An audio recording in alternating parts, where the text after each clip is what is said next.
So, Mr. Sports Minister, yes, I've gone through the manifesto. I mean, it's great. I mean, in Ghana, when you read manifestos, it sounds good, it sounds great, it sounds wonderful. But at the end of the day, you're unable to do any of it. So, what sort of assurance can you tell us, the people of Ghana, that in the next 4 years, we are going to see some development in sports infrastructure or some development in talent nurturing? Because you can't just tell me the manifesto and you expect me to believe that.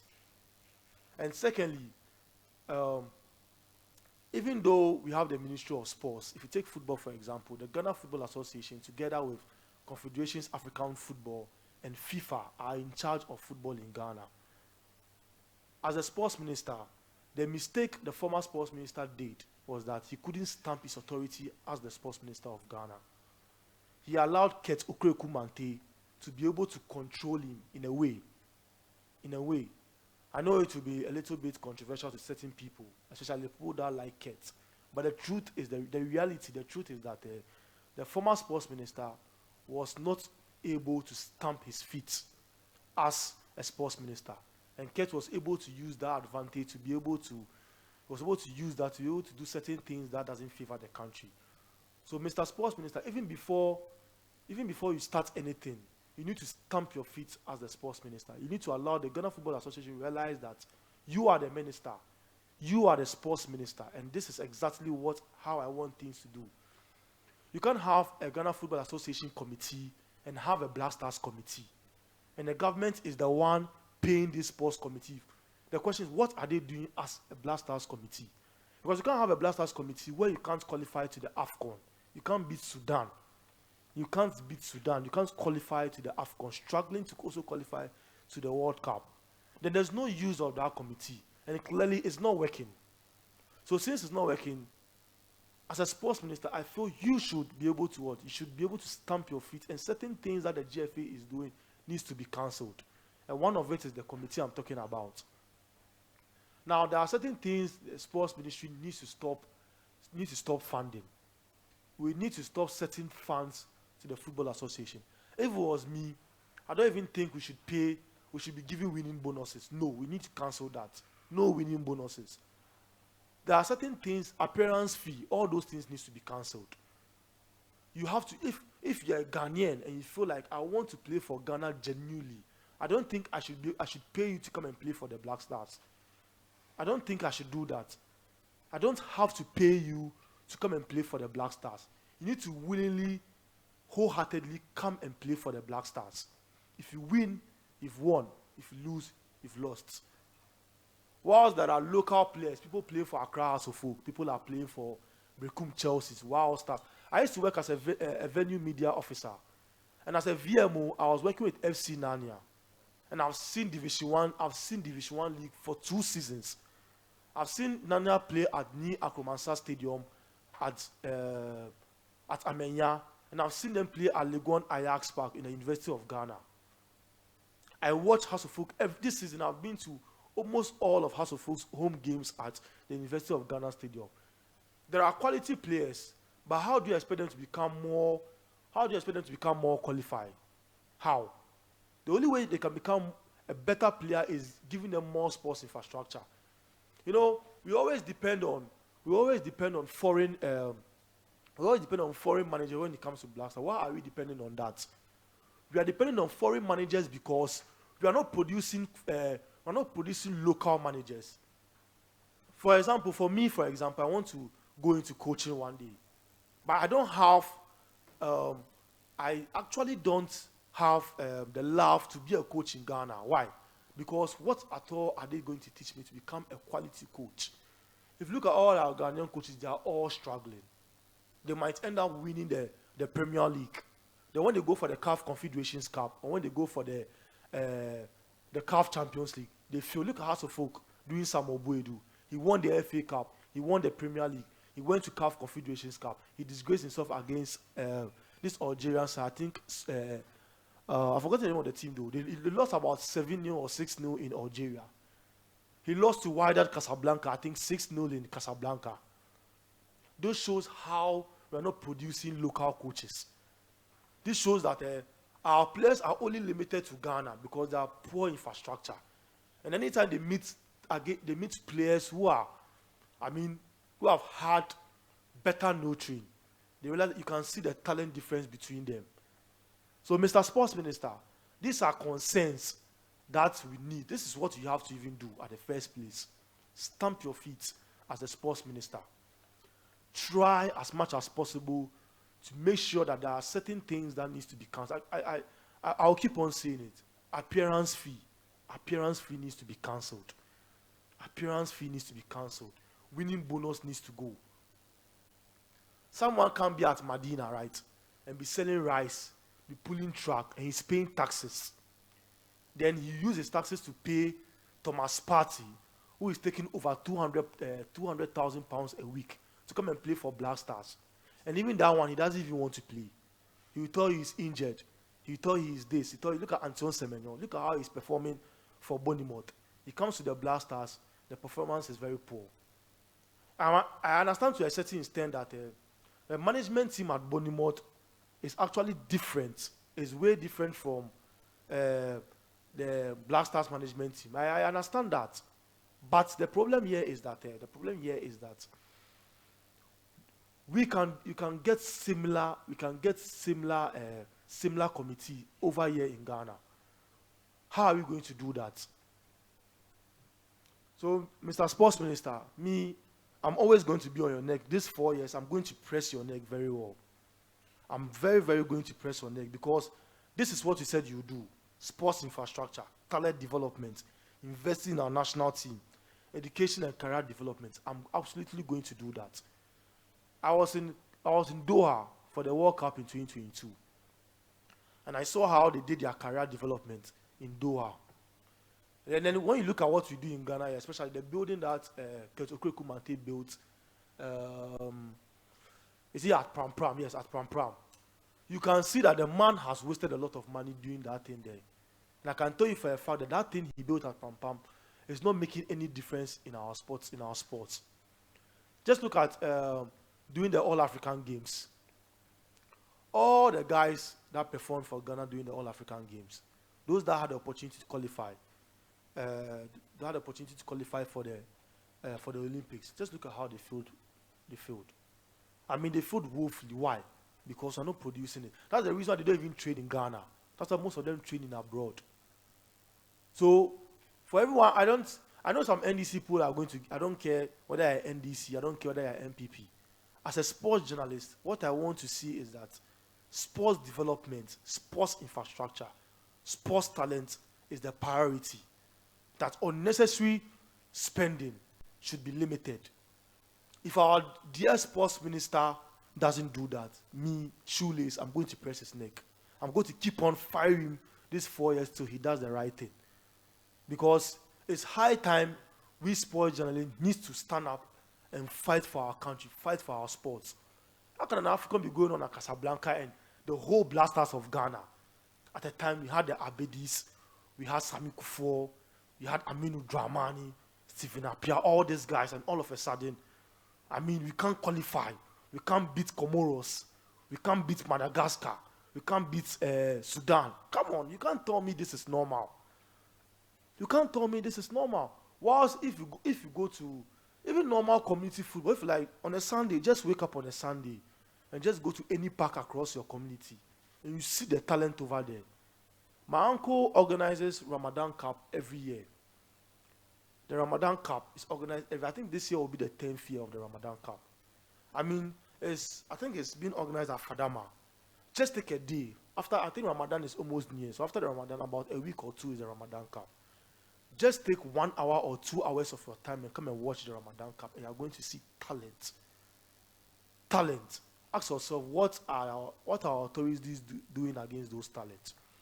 Absolutely nothing. They're not doing anything for those people. So the question here is that we've been neglected for a very, very long time. A very, very, very long time. And it's now that we need a sports minister who is brave, who is smart, and can stand on his feet and say, no, this is what I want to do. This is where I want to take the country to. And that is what we are looking at. Because at this moment, there's nothing positive about our sports. Just look at even athletics, for example. In some years back, when I went to Koforidua Tech in 2015, there are a lot of people who could run, can play, can do javelin, high jump, long jump, basketball. I remember those times. If Pop John and Tech are playing basketball, you see the talent. Even at the university, if you go to Legon, University of Ghana, you see the talent. So, I mean, where are all these talents? They are fading in the system because there's no support. There's no support. All our ministers care about is their money. Sorry to say, I'm not a big fan of Randy Abbey. I'm never a big fan of Randy Abbey because he has been in sports for a very long time and there's nothing positive about him. And I learned recently he's going to be in is it the GFA committee or the Blasters committee, something like that, but it's in a committee. I mean, we are still repeating those same mistakes. We are still repeating those same mistakes. It's high time the likes of Gary Smith. I'm really a big fan of Sports Obama.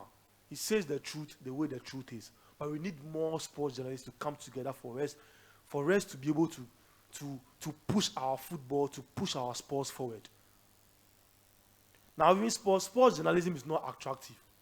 In journalism school, I was taught what? Being fair, being accurate, being fair and being accurate. And be truthful to yourself. Don't even rely on what people tell you. Say the truth the way the truth is. But now I can tell you for a fact that most sports journalists in Ghana have sold their soul because of money. From Kwesi Nantechi's time all the way to Kes time. They've all sold their soul. I remember the guy at Peace FM. I've forgotten his name. He used to criticize Nantechi a lot. And I mean, at the time he was criticizing Nantechi. It's normal. Criticism is normal. But immediately the whole Anas issue came and Nantechi was booted out of office. He was part of the committee that was set up to be able to bring our football back. The normalization committee. He was part of it. I forgot his name, but I know all of you know who I'm talking about.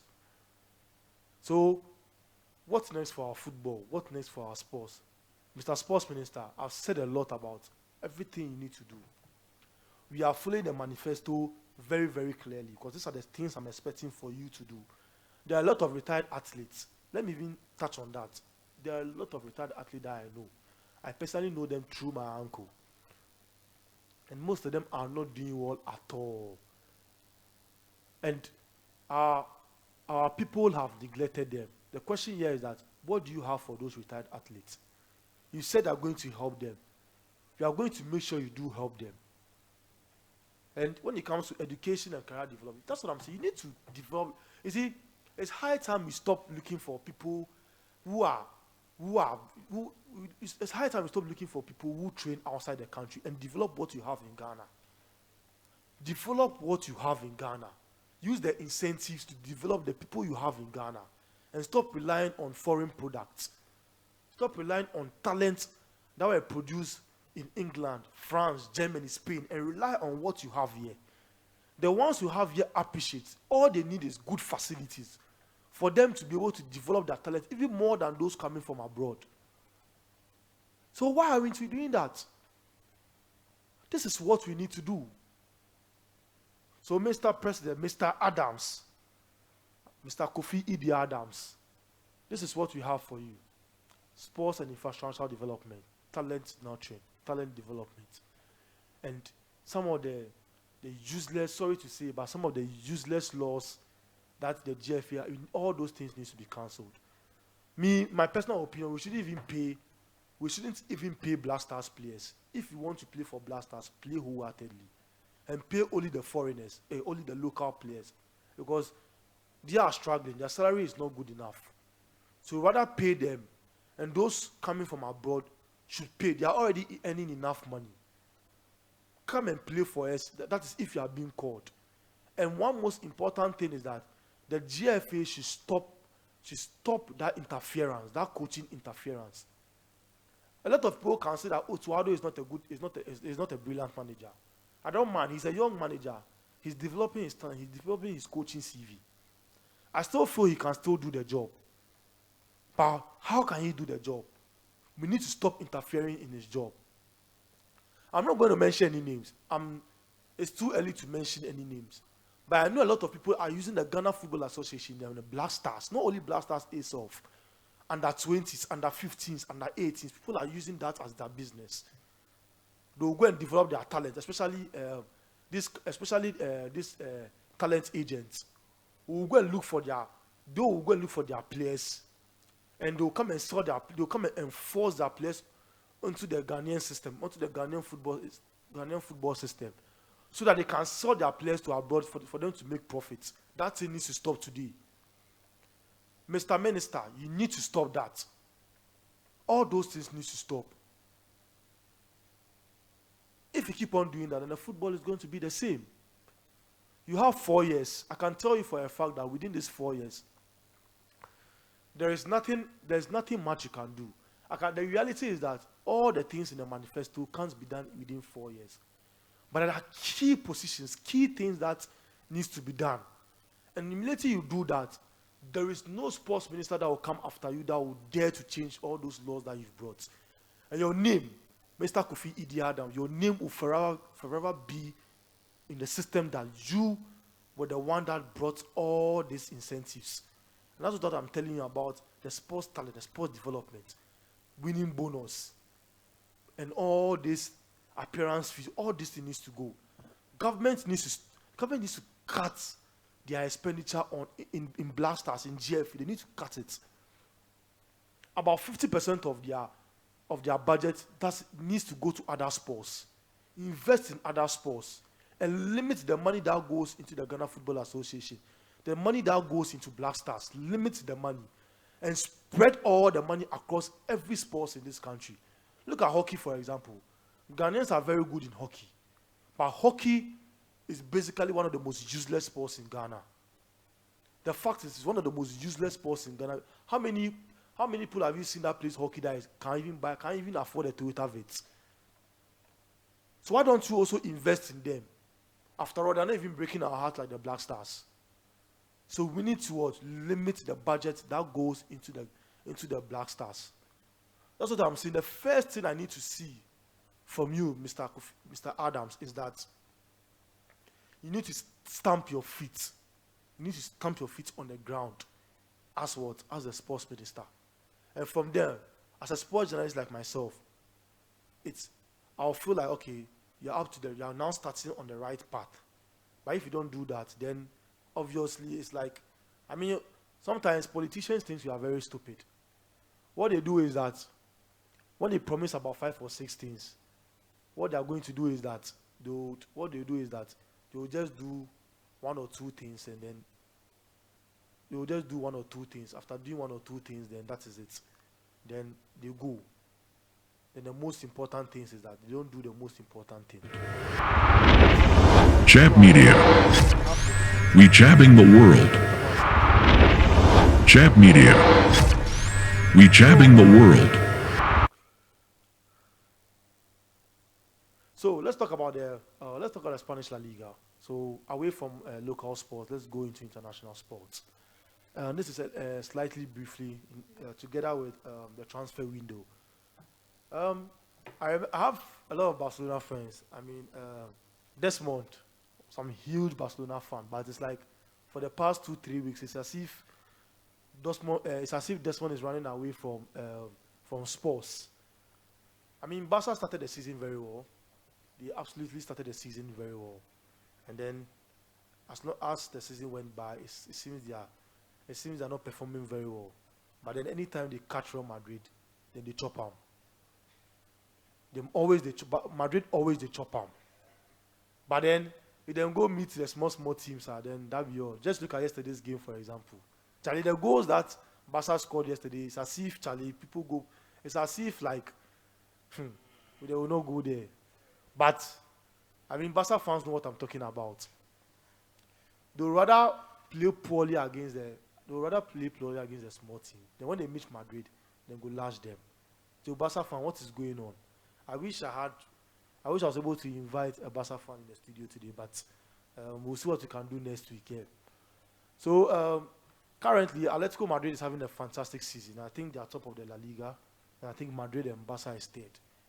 And then everybody is quiet. Nobody wants to give Atletico Madrid uh, their flowers.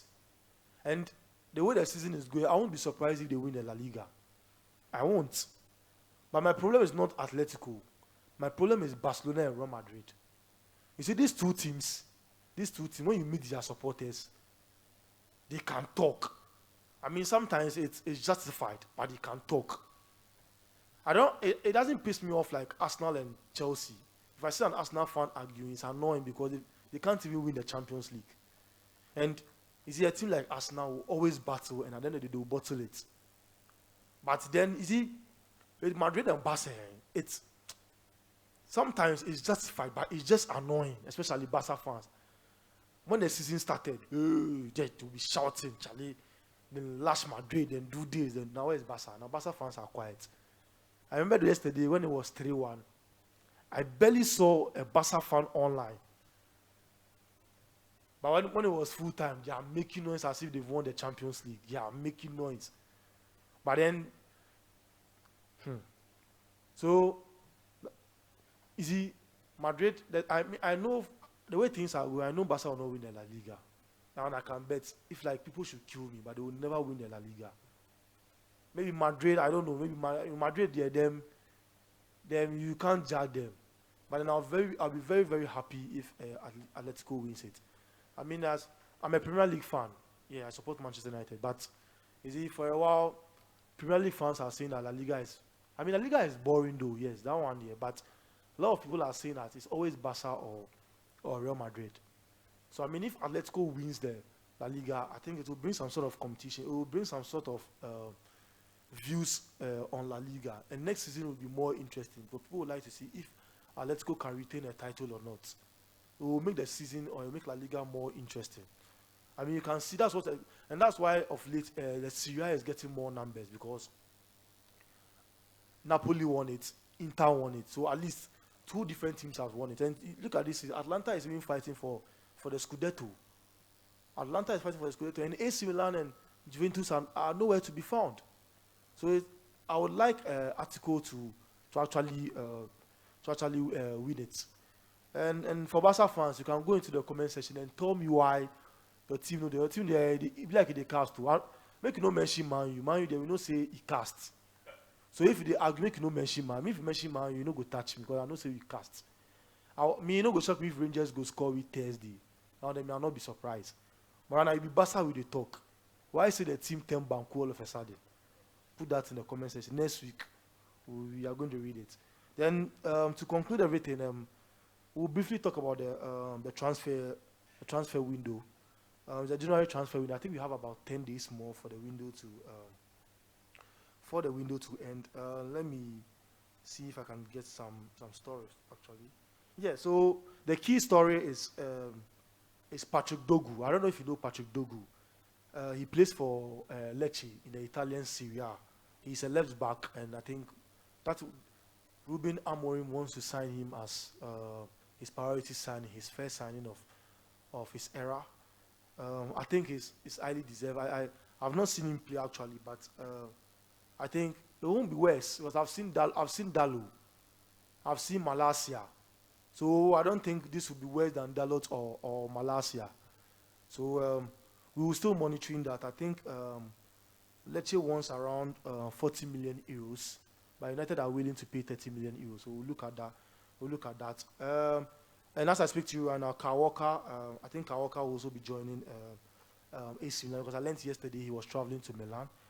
So I'm sure that is going to work. Then Alejandro Garnacho, we all know Garnacho, and Chelsea wants Garnacho. Napoli also wants him. I think Napoli is the fair. I think Napoli wants to pay around 50 million, but United wants around 60 million. So that negotiation is still going on. I'd like to even touch that Garnacho issue. I mean, I'm not really a big fan of Garnacho because sometimes he's very selfish. When it comes to basic football, it seems like sometimes when he gets the ball and he's just supposed to lead the pass across the ball, it's as if he wants to dribble. I don't know. Sometimes I don't know what he wants to do. I think it to be the fact that he's young. So in Kola Adrian there's more, but is he? I he's a young player and he's somebody that his talents can still be developed. So I don't get a reason why Ratcliffe wants to sell him. But I'm not surprised Ratcliffe's name starts from rat. The man is a rat, and I'm disappointed. I'm very very disappointed in him that he's been appointed as part of the ownership. I wanted Sergin, the Qatari guy, but anyways, it seems like United wants to sell him. Skriniar is also leaving PSG to Fenerbahce. So people who have not seen that, that is also going on. Yeah, and I think the Dogu guy will join United because I'm just seeing right now that Lecce has submitted a bid for Estrella. Yeah, so I think, yeah, probably. And yeah, I think those are the main news one. And I learned Nuru Sahin, the manager for Borussia Dortmund, has been sacked. So that is that. Yeah. So that's the key news. Next week, when I come next week, there will be more exclusive news on that. Yeah. So before I end, it's still on the Rashford and the Amorim issue. That's what we discussed the last episode of Jav Sports. I mean, I think at this moment Rashford should leave. It's as simple as that, and I'm sure he might leave because I learned FC Barcelona is interested. That is if they're able to sell Ansu Fati. That is Ansu Fati. Yeah, and I also learned that I learned Dortmund is also interested. Juventus, AC Milan, they are all interested. So we'll see where you end up. But personally, to me, I think he needs to go. I love Rashford. He's my favorite Manchester United player. But at this moment, I feel like I don't believe, as I said the last time, I don't believe Amorim doesn't like him. Because you can't play Anthony. You can't play Dalu. You can't be playing Garnacho. You can't be playing Højlund. And tell me that Rashford is not performing in training. That's the reason why I'm not playing him. Whilst those players that are playing ahead of him are not playing well, you can't tell me that as an excuse. I don't believe in that. I just believe that Ratcliffe wants to get rid of him. I think he's on 300,000, 300 or 350,000 a week. I just feel like he just wants to get rid of him to be able to lower costs. After all, he has been lowering his costs. I learned about the Man United ambassadors, for example. I learned he's not going to fund them again. So I just feel like he just wants to lower costs. That's how I feel. So we'll see how that goes. Yeah. So to end today's episode, we've spoken about some transfer. We've spoken about some transfer news. Next week, I'm going to bring you more updates on transfer because my time is up. So I'm going to bring you more information on. By then, we'll get to know more finished done deals on the winter transfer window. Yeah, and then I also give my personal opinion on what I think our new sports minister, Mr. Kofi Adams, can do to be able to take our sports and our football forward. And I've also given you what exactly His Excellency John Dramani Mahama said in his manifesto. We are looking at it. We are absolutely looking at it. We are hoping they will do exactly what they say they will do. But as I said, even before you tackle all those things, you need to actually there are certain things he needs to do, which I have mentioned. Yeah. All right. So before I leave, once again, you can follow me on Instagram at i.am_Amin. You can also follow me on Snapchat at Mr. Amin and on Facebook on Twitter at Mr. Amin, and I think on Facebook also at I am Amin. So please follow me. You can also follow Jab Media also on. So Jab Media TV on all platforms, YouTube, everything. And for those that miss the show, it will be uploaded on YouTube, so you can watch it. So thanks very much for coming. Thanks so much for actually watching the show. I put everything I want to Media. in the comment section. Next week I'll read that and we'll pick things from there. And also I beg you, as you know, for support the show, support Jab Media. All right, thank you so much.